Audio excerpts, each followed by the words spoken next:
امت پر مشکل حالات جب پیش آتے ہیں، یہ مشکل حالات اللہ تعالیٰ کی طرف سے ایک عذاب ہوتا ہے. اور وہ عذاب کیوں آتا ہے؟ عقیدے میں خرابی کی وجہ سے، ایمان میں کمزوری کی وجہ سے. یہ بات ہے جو کوئی بات ہی نہیں کر رہا کہ بھائی یہ امت، اس امت کی سب سے بڑی طاقت ہے توحید. اور یہ امت کی یہ سب سے بڑی طاقت نہ توحید تھی، اس توحید میں یہ امت پیچھے. ہمارے زوال کا سب سے پہلا، سب سے بنیادی، سب سے لازمی سبب یہ. اور جب بھی کوئی قوم اللہ تعالیٰ کی توحید کے ساتھ سمجھوتا کرتی ہے، شرک کے راستے پر چلتی ہے، اللہ سے اس کا عروج چھین لیتا ہے اور اس کے زوال کی داستان لکھنی شروع ہو جاتی ہے. اور یہ میں اپنی طرف سے نہیں کہہ رہا، یہ قرآن مجید کہہ رہا ہے. اللہ نے فرمایا ان الذین اتخذوا العجل سینالہم غضب من ربہم، کہ جن لوگوں نے، یہ کن کی بات ہو رہی ہے؟ یہ بنی اسرائیل کی بات ہو رہی ہے. فرما رہا اللہ تعالیٰ ان الذین اتخذوا العجل سینالہم غضب من ربہم، کہ جن لوگوں نے اللہ کو چھوڑ کر بچڑے کو اپنا معبود بنایا. کیا ہوا تھا بنی اسرائیل نے؟ حضرت موسیٰ علیہ السلام اپنے رب سے میقات کے لیے گئے، ملاقات کے لیے. میقات پر کیا ہوا؟ بنی اسرائیل کے اوباشوں نے، بدماشوں نے کیا کیا؟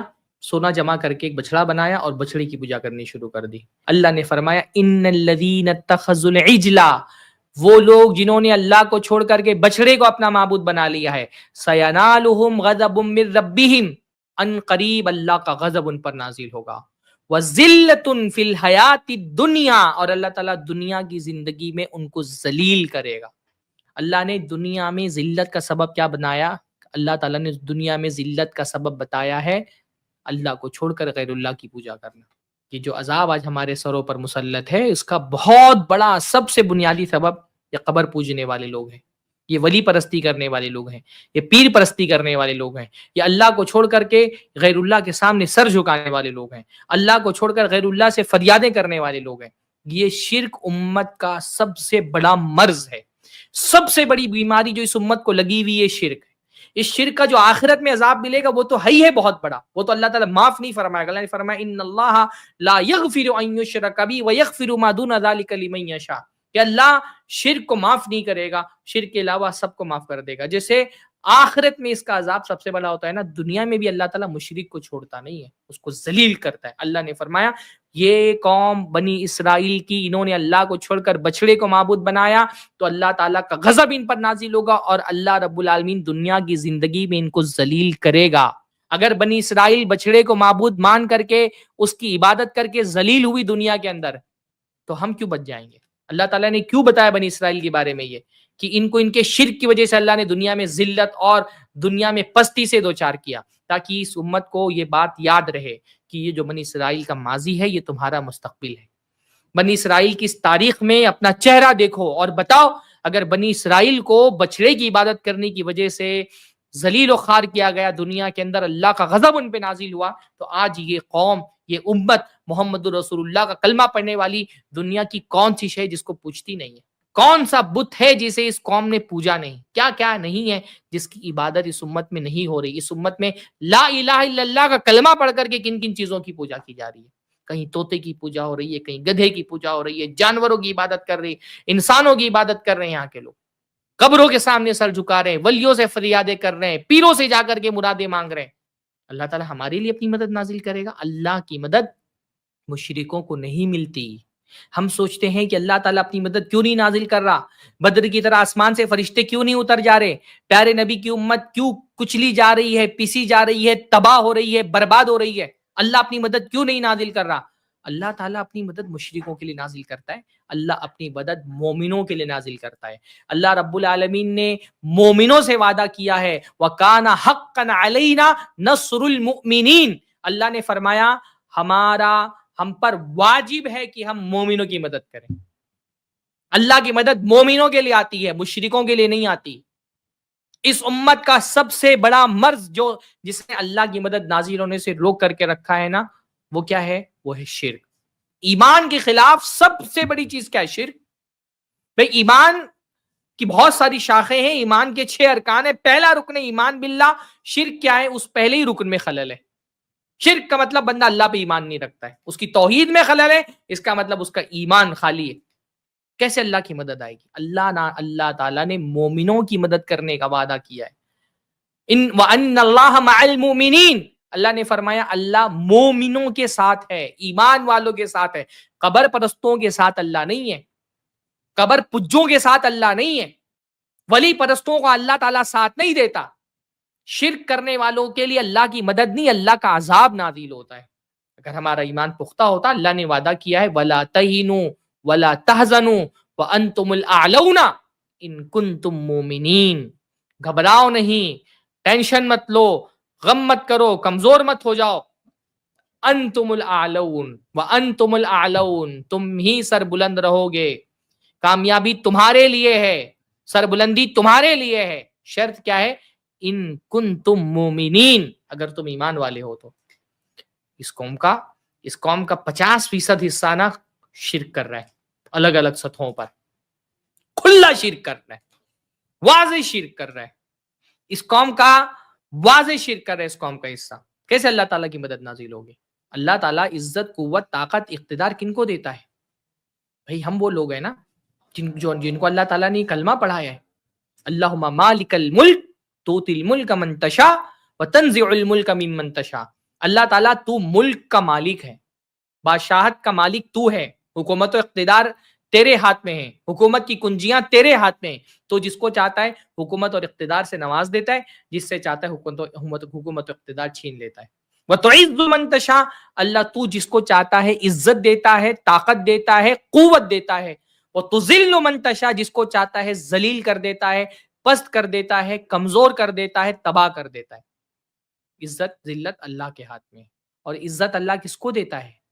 وَلِلَّهِ الْعِزَّةُ وَلِرَسُولِهِ وَلِلْمُؤْمِنِينَ، عزت اللہ کے لیے ہے، عزت رسول اللہ کے لیے ہے، عزت ایمان والوں کے لیے ہے۔ وَلَكِنَّ الْمُنَافِقِينَ لَا يَعْلَمُونَ، منافقوں کو یہ بات نہیں پتا کہ ایمان والوں کے لیے عزت ہے، مشرکوں کے لیے عزت نہیں ہے۔ مشرکوں کے لیے تو اللہ کا عذاب ہے۔ اللہ تعالیٰ مومنوں پر کافروں کو غلبہ نہیں دیتا، فرمایا وَلَن يَجْعَلَ اللَّهُ لِلْكَافِرِينَ عَلَى الْمُؤْمِنِينَ سَبِيلًا، اللہ تعالیٰ مومنوں پر کافروں کو غلبہ نہیں دیتا۔ مومنوں کے لیے کوئی سبیل نہیں، کافروں مومنوں پر کافروں کے لیے کوئی سبیل نہیں۔ پر آپ کا ایمان بھی تو ہو۔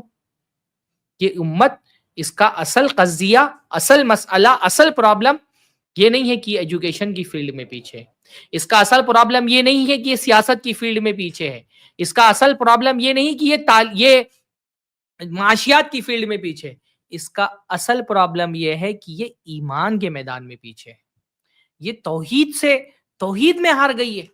توحید ہی تو اللہ رب العالمین کی، صحابہ کرام ان کے پاس مشرکین کے مقابلے میں کس چیز کا غلبہ حاصل تھا؟ مسلمانوں کے پاس، صحابہ کے پاس ایسا کیا تھا جو مشرکوں کے پاس نہیں تھا؟ مشرکین صحابہ سے تعلیم کے میدان میں بھی بہت کچھ آگے تھے، دنیاوی تعلیم میں۔ مشرکین کے پاس سیاست کے بھی سارے وسائل تھے، مشرکین کے پاس معیشت تو ان کی مضبوط تھی ہی، معاشی اعتبار سے تو پورے عرب پر ان کا غلبہ تھا۔ وہ کون سی چیز تھی صحابہ کے پاس، کون سی ان کی طاقت تھی کہ مشرکین دنیا کی ہر فیلڈ میں آگے ہونے کے باوجود ان کے سامنے مغلوب ہو گئے؟ صحابہ کے پاس طاقت تھی ایمان کی، صحابہ کے پاس طاقت تھی توحید کی۔ بازو تیرا توحید کی قوت سے قوی ہے، اسلام تیرا دیس ہے، تو مصطفی ہے۔ صحابہ کرام کی بازو کی جو طاقت تھی وہ تھا توحید۔ میدان جنگ سے لے کر کے میدان سیاست میں ہر جگہ صحابہ کرام کو جو غلبہ ملا وہ توحید کی وجہ سے ملا۔ اللہ تعالیٰ نے توحید والوں سے وعدہ کیا ہے، وعد اللہ الذین آمنوا منکم وعملوا الصالحات لیستخلفنہم فی الارض کما استخلف الذین من قبلہم۔ اللہ نے فرمایا وعد اللہ الذین آمنوا منکم، تم میں سے جو لوگ ایمان لائے ہیں اور جنہوں نے عمل صالح کیا ہے، اللہ نے ان سے وعدہ کیا ہے کہ ان کو زمین پر خلافت عطا فرمائیں گے۔ خلافت ہمارا منزل نہیں ہے، خلافت اللہ تعالیٰ کا انعام ہے۔ خلافت فی نفسی مقصود نہیں ہے، مقصود ہے ایمان، مقصود ہے عمل صالح۔ جب بندہ ایمان رکھے گا، عمل صالح کرے گا، قوم توحید پر آئے گی، اپنے جو حقوق ہیں، اللہ رب العالمین نے جو ذمہ داریاں ڈالی ہیں ہمارے کندھوں پر، وہ ذمہ داریاں ادا کریں گے، اللہ اس کے انعام میں خلافت دے گا۔ ہمارے ایک سرفروں کا طبقہ یہ ہے نا جو خلافت کی بات کرتا ہے، توحید کی بات نہیں کرتا، خلافت کی بات کرتا ہے، ایمان کی بات نہیں کرتا، خلافت کی بات کرتا ہے، دعوت کی بات نہیں کرتا، خلافت کی بات کرتا ہے۔ حتیٰ کہ خلافت حاصل کرنے کے لیے توحید سے سمجھوتا، منہج سے سمجھوتا، دین سے سمجھوتا، ایمان سے سمجھوتا، ہر چیز بیچنے کے لیے تیار ہے، بس حکومت و اقتدار ساتھ میں آ جائے۔ حکومت اقتدار مسلمان کا فی نفسی ہی مقصود نہیں ہے جس کو اس کو پانا ہے۔ حکومت و اقتدار اللہ کا انعام ہوتا ہے، اور اس حکومت و اقتدار ایک منزل ہے، ایک راستہ ہے ایمان و عمل کا۔ ایمان و عمل کے راستے پر جو چلتا ہے، اللہ اس کو حکومت و اقتدار کی منزل تک پہنچاتا ہے۔ حکومت و اقتدار اللہ کا انعام ہے جو اللہ رب العالمین ایمان لانے والوں اور عمل صالح کرنے والوں کو دیتا ہے۔ وعد اللہ الذین آمنوا، اللہ نے ایمان لانے والوں سے وعدہ کیا ہے۔ اپنی مظلومی، اپنی محکومیت کا، اپنی پستی کا دور اگر ختم کرنا ہے تو پہلی کوشش اپنے ایمان پہ کرنی ہے۔ اللہ تعالیٰ نے فرمایا وَلَيُمَكِّنَنَّ لَهُمْ دِينَهُمُ الَّذِي ارْتَضَىٰ لَهُمْ، اور جو ایمان لائیں گے، عمل صالح کریں گے، اللہ ان کے دین کو تمکنت عطا فرمائے گا، اسٹیبلش کرے گا ان کے دین کو۔ وَلَيُبَدِّلَنَّهُمْ مِن بَعْدِ خَوْفِهِمْ أَمْنًا، اور اللہ تعالیٰ خوف کے بعد ان کے خوف کو امن سے بدل دے گا، خوف کو امن سے بدل دے گا۔ یا بدوننی، وہ ہماری عبادت کریں، لا یشرکون بی شیئا، ہمارے ساتھ کسی کو شریک نہ کریں۔ اصل مسئلہ تو یہاں ہے، اصل مسئلہ یہاں پر ہے کہ اللہ نے جو حکم دیا تھا کہ اللہ کے ساتھ شریک نہیں کرنا ہے، اللہ رب العالمین نے اپنے وعدے کی تکمیل پر شرط لگا دی تھی کہ اللہ تعالیٰ کا وعدہ کن لوگوں کے لیے ہے؟ جو اللہ کی عبادت کرنے والے ہیں، اللہ کے ساتھ شریک نہیں کرنے والے ہیں۔ آج مسلمان کی حالت دیکھیں، شرک کی کون سی ایسی قسم ہے جس میں مسلمان ملوث نہیں ہے؟ اس نے اپنے دامن عقیدہ کو ہر طرح کی شرک سے گندا کیا ہوا ہے۔ بدترین، یعنی آپ عام مسلمان کی ایک حالت دیکھیں، شرک کی دلدل میں ایسا دھسا ہوا ہے کہ اس کو توحید کا کوئی علم ہی نہیں ہے۔ توحید کا نہ اس کے علم میں توحید ہے، نہ اس کے عمل میں توحید ہے۔ مزاروں پہ جا کے دیکھیں، درگاہوں کی حالت دیکھیں۔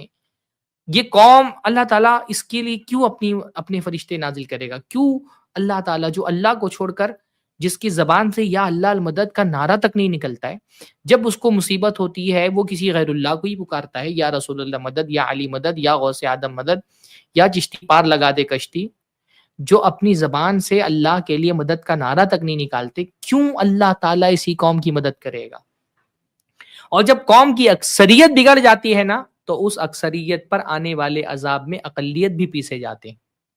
ایک وہ چھوٹی سی اقلیت جو اپنے آپ کو ان گناہوں سے بچا کر کے رکھتی، جب اللہ کا عذاب آتا ہے نا تو سارے پیسے جاتے ہیں، وہ اقلیت بھی پھر نہیں بچ پاتی ہے۔ اللہ نے فرمایا وَاتَّقُوا فِتْنَةً لَا تُصِيبَنَّ الَّذِينَ ظَلَمُوا مِنْكُمْ خَاصَّةً، اس فتنے سے ڈرو، اس فتنے سے بچو جو صرف ظالموں کو آ کر کے اپنے شکار نہیں کرتا۔ جب اللہ رب العالمین کی طرف سے عذاب آتا ہے اکثریت کی نافرمانی کی وجہ سے، تو اقلیت بھی پیسی جاتی ہے۔ جیسا اللہ کے نبی صلی اللہ علیہ وسلم نے بتایا کہ قیامت کے قریب ایک فوج نکلے گی کعبہ پر حملہ کرنے کے لیے، اللہ تعالیٰ اس کو دھسا دے گا۔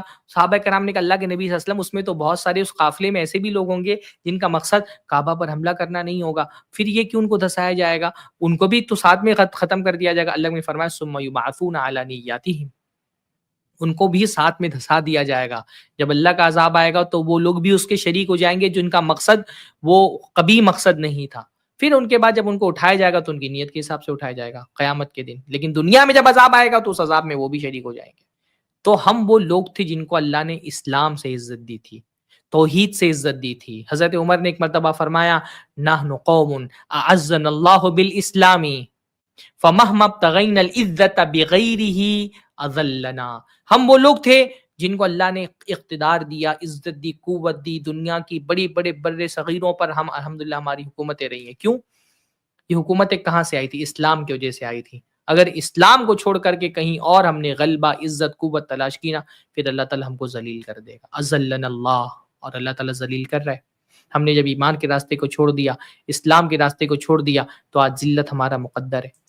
تو یہ میں نہیں کہہ رہا کہ جو سیاست کی بات کرتے ہیں لوگ وہ غلط کرتے ہیں، سیاست کے اپنے تقاضے ہیں، اس کو نبھانا چاہیے بھائی۔ مطلب میں وہ کوئی جو دقیانوسی قسم کے وہ لوگ سمجھے کہ یہ دقیانوسی قسم کے مولویوں کی طرح بات کرتے ہیں کہ بھائی سیاست، تعلیم اور معیشت ان سے کچھ نہیں ہوتا۔ نہیں بھائی، ٹھیک ہے، سیاست کے تو اپنے تقاضے ہیں، ان کو تو نبھانا ہے، اس کے بغیر تو چارہ نہیں ہے۔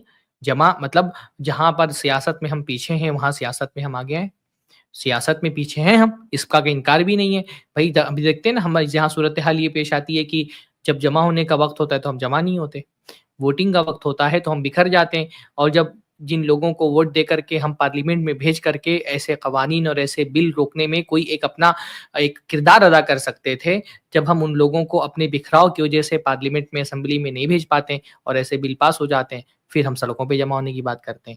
بھائی ڈیموکریسی میں احتجاج میں وہ طاقت نہیں ہے جو ووٹ میں طاقت ہوتی ہے۔ تو ٹھیک ہے، سیاست میں ہم پیچھے ہیں، یہ ہماری حکمت عملی کے خلاف ہماری صورتحال ہے کہ الیکشن سے پہلے جمع ہو کر کے ایسے ممبران کو اسمبلی اور پارلیمنٹ میں ہم بھیجیں جو اس قسم کے بلوں کے پاس ہونے میں ہمارے لیے کام کر سکیں، ایک سبب بن سکیں اور اس کو ایسے بل پاس ہونے سے روک سکیں۔ تو ہم جب جمع ہونے کا وقت ہوتا ہے تو جمع نہیں ہوتے۔ اس کے بعد جب وہ وقت نکل جاتا ہے، دوسری قومیں، خاص طور پہ مسلمانوں کی دشمن قومیں، وہ اپنی سیاست چمکاتی ہیں اور ان کے اپنے لوگوں کے پاس، پھر ان کے پاس اسمبلی سے لے کر کے پارلیمنٹ میں اپنی گنتی ہوتی ہے، اپنی عدد ہوتی ہے، ان کے پاس ایک نمبر ہوتا ہے اور اس نمبر سے جب وہ قوانین پاس کرتے ہیں پھر ہم سڑکوں پہ نکل کے احتجاج کرتے ہیں، تب ہم جمع ہوتے ہیں۔ جب جمع ہونے کا کوئی خاص فائدہ نہیں ہونے والا ڈیموکریسی میں، جب جمع ہونے کا فائدہ زیادہ ہو سکتا تھا تب ہم جمع ہونے کو تیار نہیں۔ تو میں یہ نہیں کہہ رہا کہ سیاست میں ہم پیچھے، سیاست میں جو ہے وہ سیاست میں ہم کو کوئی بہت آگے ہیں اور اس میں کوئی کام کرنے کی ضرورت نہیں۔ تعلیم کے میدان میں بھی ہم پیچھے ہیں، ہم بہت سارے میدان ہیں، تعلیم کے میدان میں پیچھے، معیشت کے میدان میں پیچھے۔ یہ ساری چیزیں تو آپ مجھ سے زیادہ جانتے ہیں، میں تو مولوی ہوں، مولوی کی دوڑ مسجد تک ہوتی ہے۔ میں یہ بات کر رہا ہوں کہ یہ جو قرآن ہم کو بتا رہا ہے ہمارے زوال کا، ہماری پستی کا، ہماری کمزوری کا، ہماری بے بسی کا سبب، اس پر بات نہیں ہو رہی نا۔ جو بڑے بڑے مفکرین اور دانشوران اور بڑے بڑے جو ہے اسکالرز وہ کھڑے ہو کر کے بات کرتے ہیں نا، تو ساری باتیں ان کی دنیا کے اسباب کے ہی گرد گھوم رہی ہوتی ہے۔ اس پر تو کوئی بات ہی نہیں کر رہا ہے کہ اس قوم کی ذلت کے پیچھے سب سے بڑا سبب ایمان میں خلل ہے، عقیدے میں خلل ہے، توحید میں خلل ہے۔ اگر مشرکین کو، بنی اسرائیل کو بچڑا پوجنے کی وجہ سے اللہ تعالیٰ ذلیل کر رہا ہے، تو ہمارے یہاں تو طوطے کی عبادت ہوتی ہے۔ ہمارے ابھی میں گلبرگہ سے آیا ہوں، وہاں پہ طوطے شاہ کا مزار ہے پورا۔ ہاں، بعض جگہوں پر میں نے سنا گدھے کا مزار ہے۔ جانوروں تک کو یہ قوم نہیں چھوڑ رہی جس کی پوجا نہ کر رہی ہو، ننگے پنگے باباؤں کی پوجا کی جا رہی ہے۔ ہاں، تو کیوں پھر اللہ تعالیٰ کی مدد کیسے آئے گی؟ تو اللہ تعالیٰ کی مدد ایمان سے آئے گی، توحید سے آئے گی، پہلی چیز۔